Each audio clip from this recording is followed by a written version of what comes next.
এত ছোট জনম নিয়া জগতে আসিয়া মিটে না কত ছোট একটা জীবন নিয়ে আমাদের এই ছোট্ট পৃথিবীতে আসা, তাই না?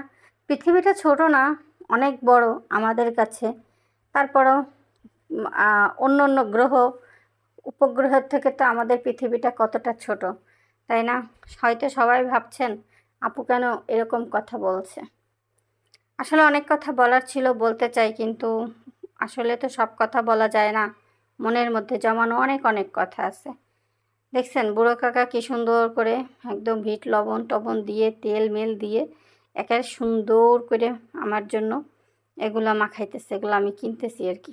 যাই হোক, এই কাকার এখান থেকে মুড়ি মাখানো খাবো। আর খেতে আসলে যাচ্ছিলাম আমি আসলে নানুদের বাসায়। এটা হচ্ছে খুলনার জেলখানার ঘাট। যারা খুলনা আছেন বা আশেপাশে মানুষ হয়তো বা খুলনার জেলখানা ঘাট চিনবেন। জীবনটা খুব অদ্ভুত, খুবই অদ্ভুত, তাই না বলেন? আজকে যেটা বর্তমান, কালকে সেটা অতীত। ওর অতীত মানেই তো স্মৃতি। কত স্মৃতি মনে পড়তেছে, এখানে দাঁড়ায় আছি তাই। আচ্ছা, স্মৃতির কথা বলার আগে দেখছেন ফেরি চালাচ্ছে। আচ্ছা, কখনো এরকমভাবে ফেরি চালাইতে কেউ কাউকে দেখেছেন? যে আমরা সাধারণত ফেরিতে আসলে কে চালায় এটা কখনো দেখা হয় নাই। এটা আমিই আজকে ফার্স্ট টাইম আসলে দেখতেছি যে উনি হচ্ছে কাকা ফেরি চালাইতেছে।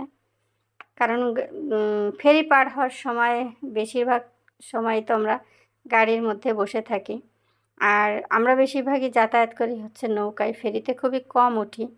তো যাই হোক, ভাগ্যক্রমে আমি আজকে ফেরির ড্রাইভারকে দেখে ফেলেছি। যাই হোক, দেখেন আমার কাকাটা কত বৃদ্ধ মানুষ, তারপরও কত কাজ করে খাচ্ছে মাশাল্লাহ। কাকার সাথে আমি আসলে অনেক গল্প করতেছিলাম। আসলে ওখানে সাউন্ড থাকার কারণে পরে আমি আবার নিজে থেকে ভয়েসটা দিলাম। কাকার সাথে গল্প করতেছিলাম, কাকা প্রতিদিন কয় টাকায় বিক্রি করে, কী করে, কাকার কি যে স্মৃতির কথা আসলে বলতেছিলাম এ কারণে যে আসিয়া, লামিয়া, অন্তরা, ওরা আমার জীবনের অনেক বড় একটা অংশ, জানেন? আনন্দ, সুখ, দুঃখ, এদেরকে আমি আসলে কখনো কোনো দিন ভুলতে পারবো না। যখন আমরা নানুদের বাসায় যাইতাম তখন এইখানে যে কত স্মৃতি। নৌকায় ওঠা, নৌকায় উঠে কি কিনবো, মানে ফেরিঘাট থেকে আর কি। কারণ আমরা ইজি বাইকে উঠে বক্স নিয়ে গান বাজাইতে বাজাইতে অনেক খাবার খেয়ে মানে কিনে নিয়ে সেখানে উঠে ওদের মুখের ওই হাসিগুলো আমি অনেক মিস করি। আজকে কেউ ছেলের মা, কেউ কত জায়গায় কোন জায়গায় চলে গেছে। হয়তো তাদের সাথে দেখা হয় না অথবা হবে না, কিন্তু আসলে ওই সুখের স্মৃতিটুকু আমার সারা জীবন মনে থাকবে। হয়তো ওরা কখনো জানবেই না যে আমি ওদেরকে কতটা ভালোবাসতাম। পানি দেখছেন কত পানি? পানি আমার ভীষণ ভয় করে, অনেক বেশি ভয় করে। আসলে কিছুদিন আগে বন্যা হলো, মানুষের কত পানিতে কত ক্ষতি হয়ে গেল।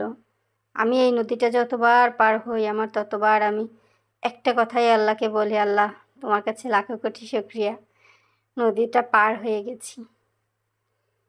অনেক অনেক অনেক স্মৃতির কথা মনে পড়ে গেল আজকে। নানুদের বাসায় যাওয়া, নানুর বেঁচে থাকা, কেমন যেন, তাই না? আসলে কথাগুলো কি বলবো, কাউকে বলার নিজের মনের কথা আর কি, তাই শেয়ার করলাম আপনাদের সাথে। এই হইল অবস্থা। তবে আমার কাছে না অনেক ভালো লাগে নদী।